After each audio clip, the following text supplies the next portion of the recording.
I grew up in the water, and so we always had a boat, you know, a little boat, a dinghy, a little sailboat.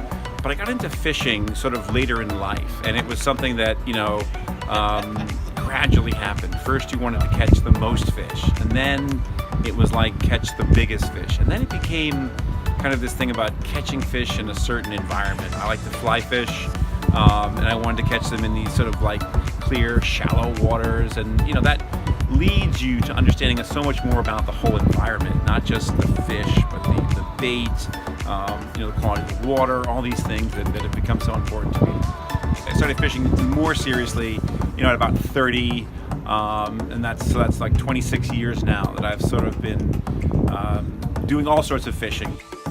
Well, you know, they say, what's the best time to go fishing? And they say, anytime you can. Yeah, I like anywhere where I can get to, you know, generally shallow, clear water. That's out here in the Hamptons often. Florida, you know, is full of that. The Bahamas is an amazing place for that.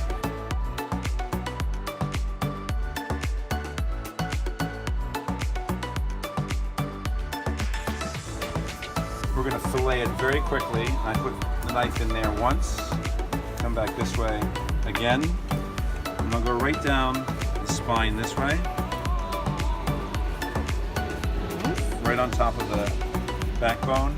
Go through there, clean the back there, that way. Then I get the knife in the belly, going against the rib cage,